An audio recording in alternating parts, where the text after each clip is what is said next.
Hey nerds, it's your host Queen X Lexi coming at you from everywhere and nowhere.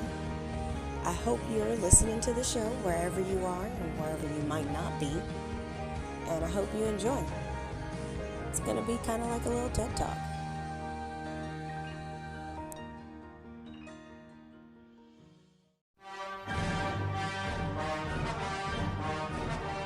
Oh my god, nerd, are you okay?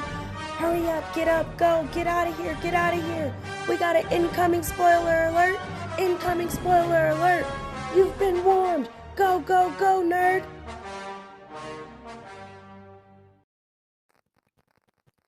Hello out there, fellow nerds. I'm back again, part 2 of the Anime Awards. Man, I really, really didn't think I was gonna need a part 2. I was like, I'm gonna bulldoze through this. We're gonna talk. I talked for almost a full-blown 30 minutes. Wow. Record for me. Yay. So, uh, where do we lift off? Best action anime. Uh, let's see, where are we at? Nominees are Attack on Titan, season 2, part 2, the final season part 2. Oh my god. Cyberpunk, JoJo's Bizarre Adventure, specifically Stone Ocean, um, Recoil, I promise I won't mess up that name again, and Spy Family. I don't consider Spy Family to be an action anime that much. It does do some action, but to me it's more of like a slice of life. you know, stopping the government kind of secret agent. Like secret agents actually don't do that much action if you really think about it. More sneaky, infiltrate type of deal. But the winner is Demon Slayer. Best action anime, I wholeheartedly agree with this. I'm not really a JoJo Bizarre Adventure fan, at least the new ones. I think after Diamonds Are Unbreakable is where I was just like, no, thank you.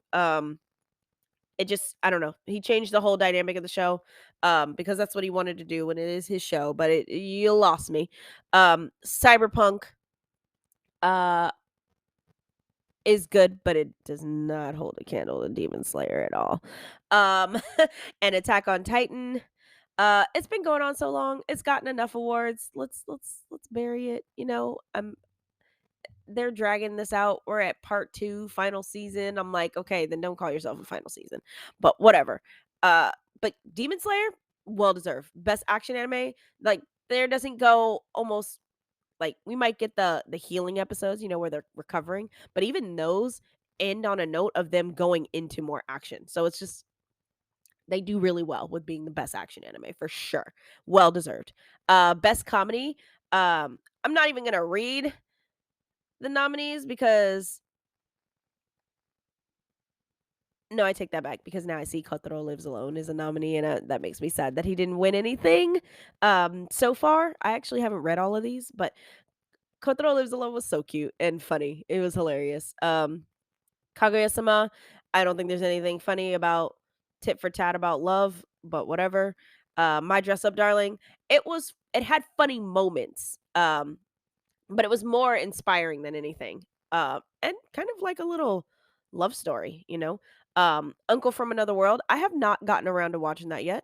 Uh since it got nominated, maybe I'll give it a shot. I know it's on my Netflix list.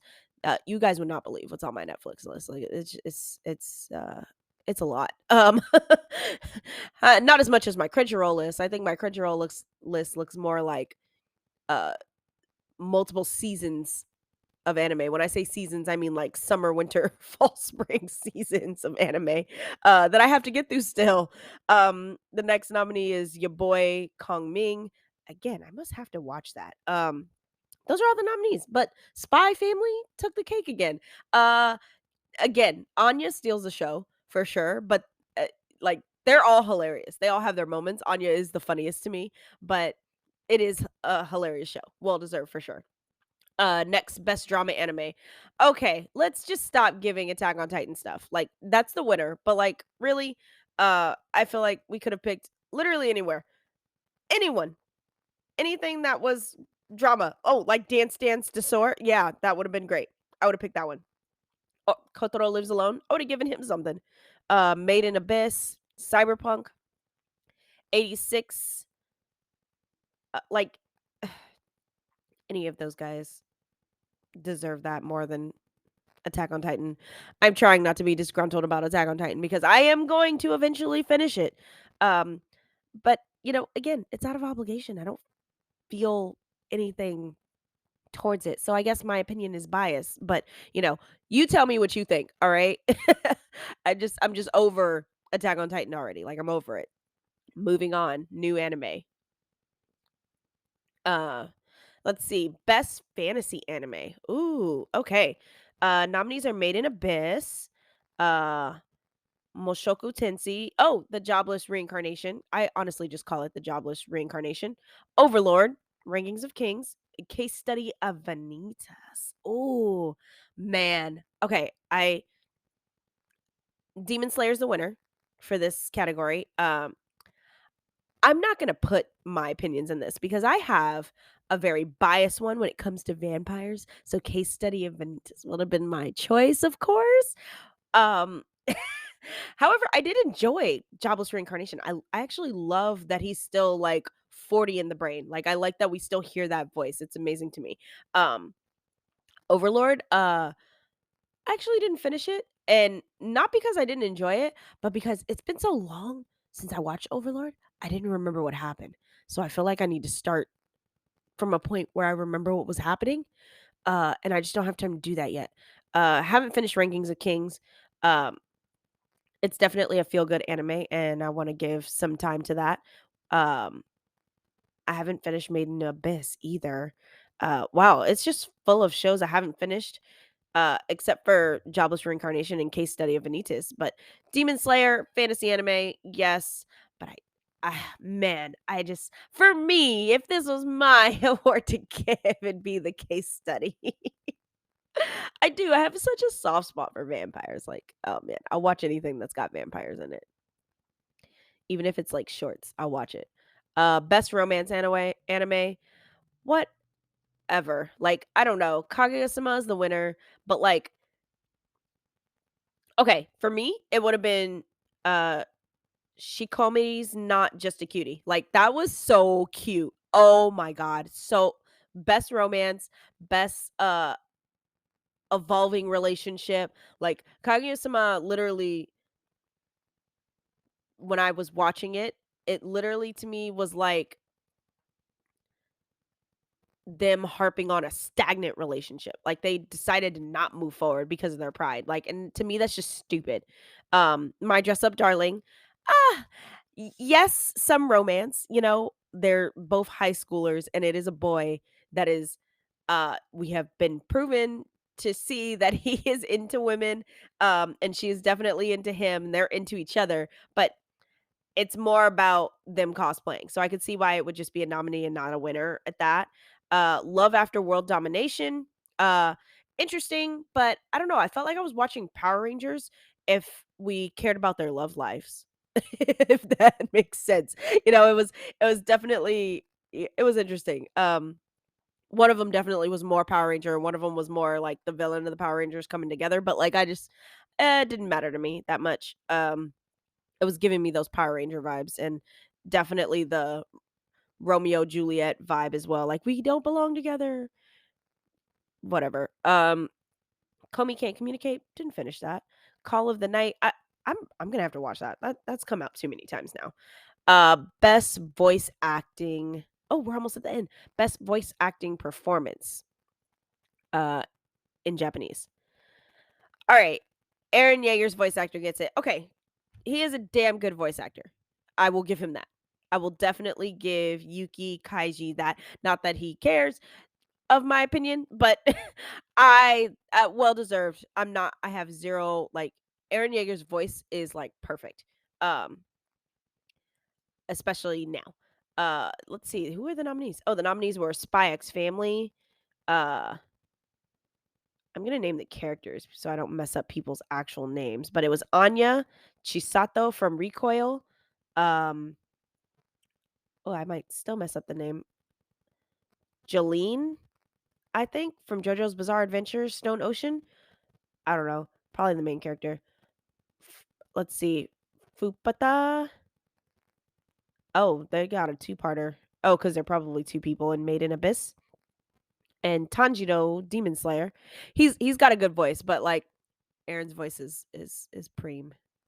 Speaking of preem, best voice actor in English is Cyberpunk. Agreed. I actually watched this in English, which doesn't happen very often. I have to really enjoy your voice in English for me to watch anything in English. Um, but the nominees were Marin from My Dress Up Darling, Kotaro from Kotaro Lives Alone. Again, Kotaro should have got something. Not this one, but something. Yor from Spy Family, Cage from Rankings of Kings, and Gamma 2 from Dragon Ball Super. I did not watch that in English, so I actually don't know. And that we are at the end. Wow, I if I had 10 more 15 more minutes in the last episode, we would have finished.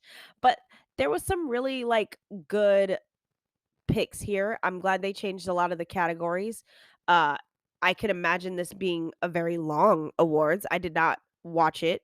Um Because I kinda am waiting for them to get a little bit better. I don't wanna, like, harp on it too much, because I know that they're trying, so I just watch it later, you know? I don't watch it live or anything. I'll read what the winners were, and I'll watch little bits here and there, especially when it comes to the openings, because sometimes I just need to be reminded. I'm like, "What is this opening?"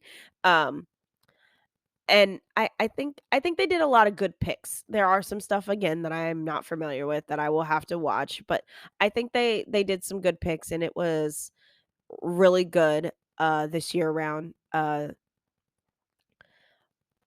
They went with the whole best approach I could see because that wasn't actually the approach last year or the year before that. Um but honestly when I go through this on a personal note, it actually makes me, like, add more anime to my list of animes to watch, but in a good way because it's like, "Okay, if the world thought this, I definitely need to watch it." Like, a lot of the films, I'm gonna go into them now, you know, I'm gonna add some of these to my list of things to watch, um and I'm gonna honestly keep up with a lot of anime, because they won, and a lot of these winners are going to get, new animes, like, that's just how the cookie crumbles. It's the same of, like, winning an Academy Award, they get more money for it, they fund it, and this just helps anime as a whole get better, and I think that this is a good place for them, and uh I enjoy this. I think it's a good, start on how to introduce anime to new anime watchers even like I know that I personally struggle with giving people recommendations to anime because it's so much now and the spectrum is so broad like I don't believe that there isn't an anime for somebody like someone can always watch an anime and I think that that's like going through this list of the anime awards, like, you could literally go through each one from the previous year from when it started to now and be able to give people recommendations off of that because you know that they'll like it and it's a good intro for them. Like, Cyberpunk is such a perfect, like, anime for someone to watch because it crosses spectrums, it crosses platforms. It it's people are gonna be like, "Oh, Cyberpunk, the video game?" They're gonna reference it and they'll be like, "Yeah, but watch the anime," and it's good. I think it's good that there is a lot of anime for people to watch. It definitely is a little oversaturated at times, and kind of daunting, especially when you look at my Crunchyroll list, my Crunchyroll watch list. It's a little daunting sometimes because it's like, oh my god, what do I watch? Like, I'm looking at this list and now I don't want to watch anything because looking at it was enough to make me tired. Um, but I think that the anime world honestly, just the nerd world in general has taken a complete 360 or more like a 180 because I feel like 360 would mean we come around again. But we're more on like a 180 because we're almost at the top now, Like people look to nerds for things. Nerds are running businesses. Nerds are my generation, the generation before me, like and you now got these kids growing up watching anime. Like, trust and be known, when and if I ever have children, that child is gonna sit through all that OG anime, and some new ones, so they don't get made fun of in school, because that's now what we're going into, the era of being made fun of for not watching the newest anime. But my kid is gonna watch Inuyasha. My kid is gonna watch uh, Dragon Ball from the start. Dragon Ball. It's gonna be boring as hell, but we're gonna watch it because it's so old. Like, we're gonna watch. I'm gonna let them what depending on when they get older, they're gonna hit Gons, like 18 plus for sure. But like, to be able to watch with your children these days is that much more important, because a lot of parents, especially when I was growing up, they didn't watch that stuff with me. And I ended up watching a lot of stuff I shouldn't have. There was no reason why I should have been watching Berserk at a young age. Like, I watched Berserk at a really young age. And it is rated R, like X, honestly. Like, but like, it definitely it defined who I was. A lot of the anime definitely did. But it's really important that I'm going, like, off topic now from anime awards, but it's really, I just wanna, like, say that how important it is that parents watch with your children, because there's so much out there, you don't know what they can end up watching. Yes, there's parental controls, but, like, come on, how many children know how to break that? Especially children that are, like, smart, Like, it's not that hard to do. Um, I just, like, watch what they're watching when it comes to anime, because some of it might look innocent, but it's really not. And I've learned that the hard way so many times. I think a good one was School Days. Oh, man. When I watched School Days, I was like, "Oh, slice of life romance, let's do it." What the heck? We're cutting off people's heads? Like, I just and that's the thing. That's the message I wanna get out there. Like, watch with your kids, because, you probably watched yourself as a kid, because that's who's having kids now. People my age, and the generation before me, ever so slightly, they kinda already have kids, but, there's some stragglers there, and my generation is having kids later, so it's like, just do it, just watch it with them, and use the anime awards to tie back in so I don't get too off helter skelter, um, as a good base of what to watch. I think it's great. Use this year and the year before, and I think you'll be golden. Um, that's all I'm gonna go for today. I don't wanna ramble on too much. I did wanna hit 20 minutes, but it don't look like I'm gonna do that. It's okay. Um, so until next time, later, nerds. Hello there, nerds. I just want to give a quick shout out to Anchor. They have made it possible for me to make my own podcast out of my own home, do it rather quickly, and be able to do it how I want to do it. And they are just amazing. It's great editing. It's wonderful for beginners and experts. I highly recommend it if you want to start your own podcast. They're also linked with Spotify, so everything is streamlined and I don't have to worry about copying, pasting it anywhere. It's already on a very popular platform. And if you're looking to start your own podcast, Anchor is it for you. Till next time, peace and love, nerds.